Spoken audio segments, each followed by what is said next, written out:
અમદાવાદમાં અસામાજિક તત્વોને નથી રહ્યો પોલીસનો કોઈ ડર। જેના પૂરા વાંચ્યા દ્રશ્યો। જીવરાજ બ્રિજ નીચે 4 જેટલા શખ્સોએ લાકડી અને લોખંડની પાઇપથી હુમલો કરતા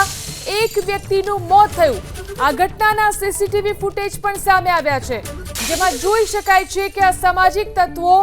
22 સેકન્ડમાં લોખંડની પાઇપ અને ધોકાના 36 ફટકા મારે છે। સેટેલાઇટમાં રહેતા કૌશિક પરમાર નામના 25 વર્ષીય યુવકે આનંદનગર પોલીસ સ્ટેશનમાં ફરિયાદ નોંધાવી છે કે તેના પિતા નટુભાઈ પરમાર પ્લમ્બિંગનું કામ કરે છે। 4 જેટલા શખ્સોએ હુમલો કરતા નટુભાઈ પરમારને ગંભીર ઈજાઓ પહોંચી હતી, જેમને ખાનગી હોસ્પિટલમાં સારવાર માટે લઈ જવાયા, જ્યાં સારવાર દરમિયાન તેમનું મોત થયું। નટુભાઈ પર કનુ ઉર્ફે કાંતિ, હસમુખ, કેતન અન્ય 2 શખ્સોએ ભેગા મળી અને જીવરાજ બ્રિજની નીચે બાપા સીતારામ મોબાઈલ શોપની પાસે લોખંડની પાઇપો અને લાકડાના ધોકા વડે માથા અને શરીરના ભાગે માર માર્યો હોવાનો આરોપ છે।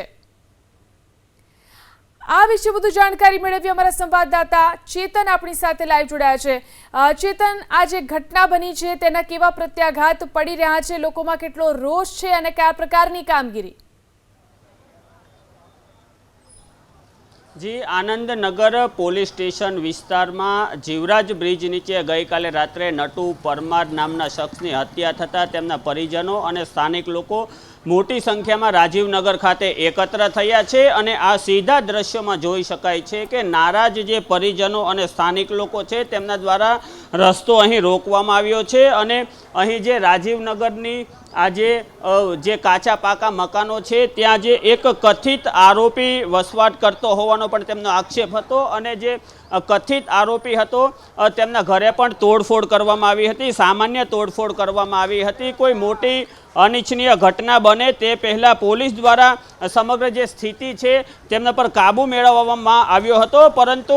કહી શકાય કે હાલમાં જે સ્થાનિક લોકો છે તેમનામાં ખૂબ જ આક્રોશ છે। જે રીતે અમદાવાદ શહેરમાં સરા જાહેર હત્યા કરવામાં આવી, લાકડી અને પ્લાસ્ટિકના જે દંડા અને પાઇપો મારીને જે પ્રમાણે હત્યા કરવામાં આવી, આ હત્યાને લઈને સ્થાનિક લોકોમાં ખૂબ જ આક્રોશનો માહોલ છે અને સ્થાનિક લોકો દ્વારા પોલીસ તંત્ર પર આક્ષેપ કરવામાં આવતા જણાવવામાં આવ્યું છે કે થોડા દિવસથી માથાકૂટ ચાલતી હતી અને આ માથાકૂટ બાદમાં પોલીસને કોલ કરવામાં આવ્યો હતો, સમગ્ર ઘટનાની જાણ કરવામાં આવી હતી, પરંતુ પોલીસ દ્વારા યોગ્ય કાર્યવાહી કરવામાં ન આવતા આ મોટી ઘટના બની છે, જેને લઈને હાલમાં જોઈ શકાય છે કે અહીં ચુસ્ત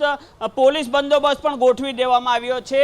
ઘટના સ્થળે જે સ્થાનિક લોકો અને મૃતકના પરિજનો છે તેનો ઉગ્ર આક્રોશને જોતા કોઈ અનિચ્છનીય ઘટના ન બને તે માટે પોલીસના જવાનો અહીં ચોકન છે, બંદોબસ્ત ગોઠવી દેવામાં આવ્યો છે અને પોલીસના જે ઉચ્ચ અધિકારીઓ છે તે પણ ઘટના સ્થળે આવ્યા હતા અને તેમણે જે પરિજનો છે તેમને સમજાવવાનો પ્રયત્ન કર્યો હતો, પરંતુ પરિજનો દ્વારા એક જ માંગણી કરવામાં આવી રહી છે કે જ્યાં સુધી કાનૂની કડક કાર્યવાહી નહીં કરવામાં આવે ત્યાં સુધી તેઓ અહીંથી હટશે નહીં, જેથી કહી શકાય કે સરા જાહેર જે હત્યા કરવામાં આવી છે જેને લઈને પોલીસની કામગીરી અને કાયદો અને વ્યવસ્થાની સ્થિતિને લઈને ક્યાંક ને ક્યાંક સવાલો ઊભા થઈ રહ્યા છે। જી।